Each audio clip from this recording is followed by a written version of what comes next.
Guys, welcome back to Sweety Pahadi channel. आप सभी का स्वागत है और आज का व्लॉग होने वाला है। आज मैं जा रही हूँ महासू देवता भोलेनाथ साक्षात उनके दर्शन करने के लिए।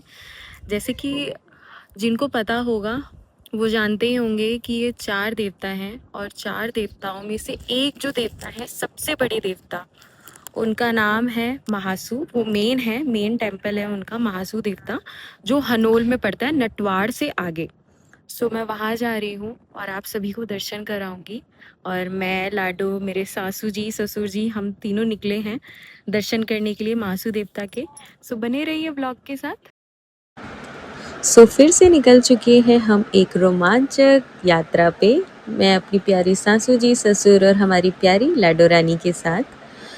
हनोल पहुंचने से पहले हमने सोचा क्यों ना रास्ते में ही एक सिलक्यारा टनल पड़ता है और वहाँ पे है बौख नाग देवता जी का मंदिर।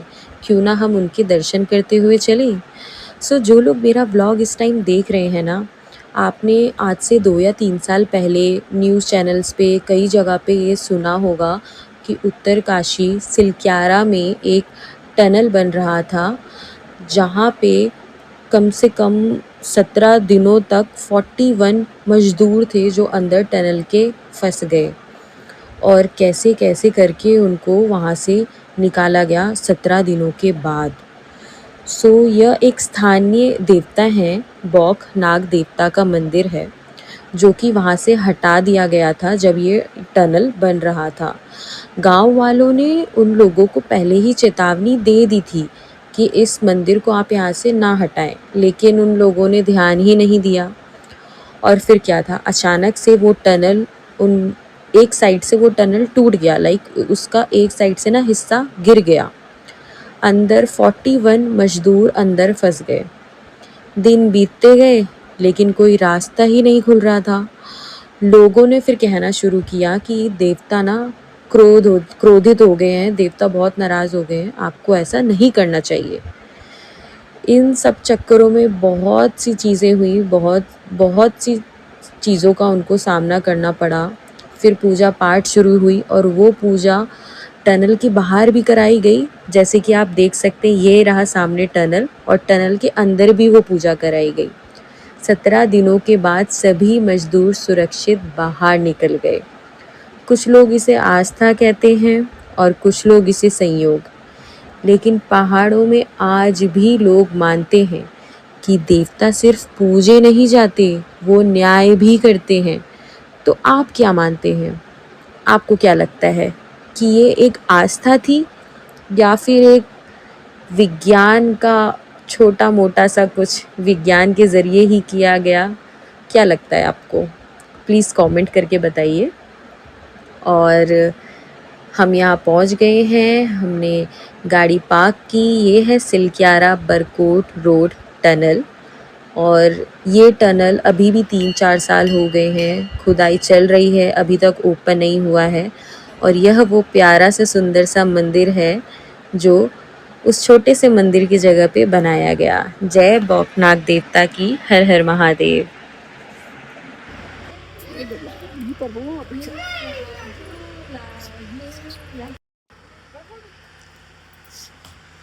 जय Bholenath.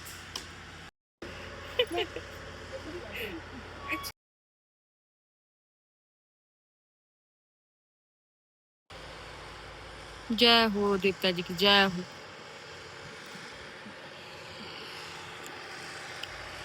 Favourite all time Maggi और बहुत टेस्टी लग रही है दिखने में, आप भी इंजॉय कीजिए। गाइस, हम रुके थे थोड़ा रेस्ट के लिए पुरौला में और अपनी फेवरेट मैंने मैगी खाई, मम्मी पापा ने भी लंच किया और वहाँ से हम अपने पड़ाव के ओर, हनोल के ओर निकल चुके हैं। एक ऐसी जगह जहाँ आज भी देश की राजधानी दिल्ली से हर साल नमक भेजा जाता है, जहाँ के देवता के नाम पर चढ़ाए जाने वाले बकरे को छूना तो दूर, कोई उसकी तरफ देखने की भी हिम्मत नहीं करता।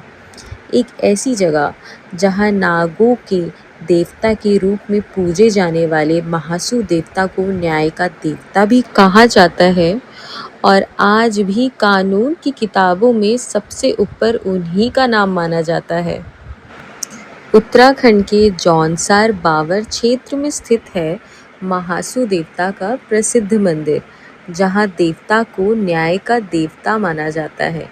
लोग आज भी अपने झगड़े और फैसले देवता के सामने ही रखते हैं, पता है आपको। और ये जैसे कि आप नदी जो देख सकते हैं सामने में, ये रुपिम सुपिम नदी, इसको शॉर्ट में टॉस नदी भी कहा जाता है। रुपिम और सुपिम नदी नटवाड़ में मिलती है, तब जाके इसको एक नाम दिया गया है टॉस नदी। और यहाँ के नज़ारे वाकई में बहुत सुंदर हैं, देखने लायक है। जो पहाड़ों पे घूम घूम के जो चक्कर आने लग जाते हैं ना, यहाँ के नज़ारे देख के वाकई में मुझे चक्कर आना भी बंद हो गए थे, क्योंकि हम लोग थोड़ा लेट से निकले थे और चलते रुकते ठहरते आराम करते करते हम आ रहे थे और लगभग हमें 4-5 हो ही गया था, शाम हो गया था काफ़ी। उसके बाद मैं आपको बताना चाहूँगी कि बहुत समय पहले इस क्षेत्र में नमक की ना भारी कमी हो गई थी। जब यहाँ पे देवता थे उस टाइम की मैं बात बता रही हूँ। ये देखिए अंधेरा हो गया था, एकदम रात हो गई थी। तो हाँ, मैं स्टोरी सुनाती हूँ आपको। क्या हुआ कि बहुत टाइम की पहले की बात है, इस क्षेत्र में नमक की भारी कमी हो गई थी। लोग बहुत परेशान हो गए थे, नमक मिल ही नहीं रहा था कहीं पे। और आप समझ सकते हैं कि नमक की कितनी वैल्यू होती थी उस टाइम पे। बिना नमक के तो भाई ज़िंदगी में ही कोई स्वाद नहीं है। तब यहाँ के लोगों ने महासू देवता के पास गए और यहाँ से हमने एंट्री ले ली है महासू देवता के मंदिर के लिए। हम रास्ते में ही हैं और वहाँ के लोगों ने ना महासू देवता से प्रार्थना किया कि देवता जी, हमें नमक की बहुत दिक्कत आ रही है, कहीं से उद्धार करे, हम पे कृपा करे, हमारी दिक्कतों को दूर करे। तो उस टाइम पे ना दिल्ली में एक राजा रहते थे। अब उन राजा का क्या नाम है ये तो नहीं पता मुझे, क्योंकि ये स्टोरी भी जो मैं आपको सुना रही हूँ ये हमारे बड़े बुज़ुर्गों ने ही गाँव में घर पे हमें बताया है, तो मैं वही बता रही हूँ आपको कि उन्होंने महासू देवता राजा के सपने में आए और उनको आदेश दिया कि मेरे भक्तों को नमक की बहुत ज़रूरत है, तो उनकी सहायता करो तुम जाके। बस वो सच में बहुत अच्छे राजा थे, बहुत दयालु थे।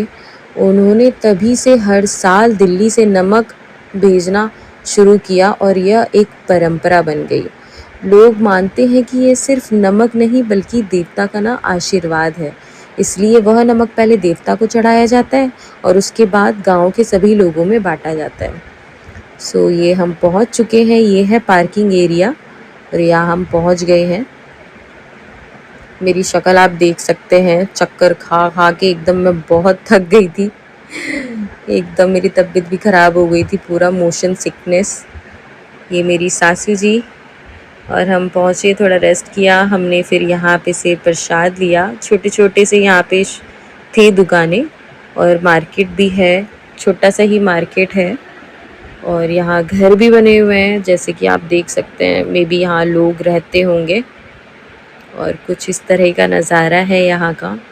लगभग काफ़ी अंधेरा हो ही चुका था, बट स्टिल मैंने कुछ फ़ोटोज़ भी क्लिक की हैं। आप वीडियो में बने रहिएगा तो मैं वो फ़ोटोज़ भी शेयर करूँगी, वीडियो में आपको ज़रूर दिखाऊँगी। गाइस किसी का बकरा घूम रहा है यहाँ पे।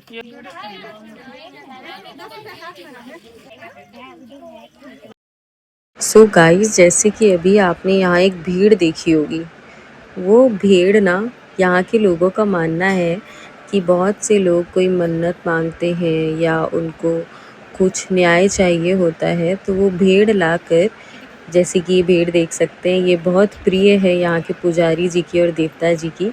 यहाँ पे ना छोड़ देते हैं और इनका ना आशीर्वाद भी बहुत लोग लेते हैं। मंदिर का अंदर का कैप्चर करना वैसे तो मना ही कर रहे थे वो, पर फिर भी हल्का फुल्का बाहर वाले रूम से मुझसे जितना कवर हो पाया मैंने किया है। ये मंदिर है और यहाँ पे लाडो अपने दादा दादी जी के साथ खेल रही है। यहाँ पे सब दर्शन कर रहे हैं। अंदर में गर्भगृह है वहाँ का अंदर का रिकॉर्ड आप नहीं कर सकते, तो मैंने थोड़ा बाहर का ही रिकॉर्ड किया है। ये लाडू।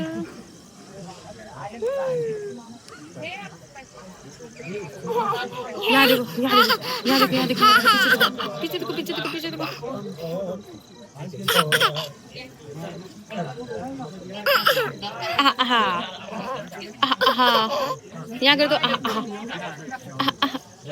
हाय।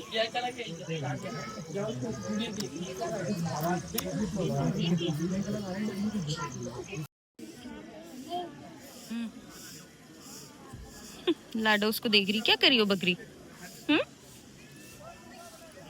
नीचे मत जाओ, गिर जाओगी। जब मैं लाडो के साथ घूम रही थी ना, तो मैंने कुछ लोगों को एक जगह पे इकट्ठा देखा, और जब मैं वहाँ गई तो मैंने देखा कि यहाँ पे कई सारे लोग इन गोल पत्थरों को उठा रहे हैं। कहा जाता है कि ये भीम के कंचे हैं, जैसे कि पांडवों ने इस मंदिर को बनाया है। और यहाँ पे महासू देवता के इस मंदिर में कुछ ऐसी रहस्यमय पत्थर रखे हैं जिन्हें लोग भीम के कंचे कहते हैं, और कहते हैं कि महाभारत के टाइम से ये रखे हुए हैं यहाँ पे। सब ना इसको उठा रहे थे, कोशिश कर रहे थे। ऐसे भी कहा जाता है कि इन पत्थरों को लोग उठाते हैं और अपने कंधे पे से, एक कंधे पे से उठा के दूसरे कंधे पे से उठा के इसे नीचे फेंकना होता है। यहाँ पे मेरी सासू जी गई, मैं भी गई। हमने सोचा कि एक बार ट्राई करके देखते हैं। वैसे तो मम्मी की तबीयत ठीक नहीं रहती, कमज़ोरी है, तो बस हिला ही सकी वो। मैंने भी बहुत कोशिश किया, मुझ में भी इतना ताकत नहीं है लिटरली, पर वाकई में ऐसा लग रहा था कि मानो उस पत्थर को हम ऊपर खींच रहे हैं और धरती अपनी तरफ इस पत्थर को खींचना चाह रही है। मैंने फिर कोशिश किया कि एक बार और उठा के देखूं, तो मैं थोड़ा सा उसको उठा पाई थी। पर अगर महासू देवता की कृपा रही और अगर मुझे दोबारा जाने का मौका मिला, तो मैं दोबारा इस पत्थर को ज़रूर उठाऊंगी। यहाँ पे कई गांव के लोग आए, कई लोगों ने हिम्मत दिखाया, कई लोग उठा पा रहे थे, कई लोग बिल्कुल भी नहीं उठा पा रहे थे।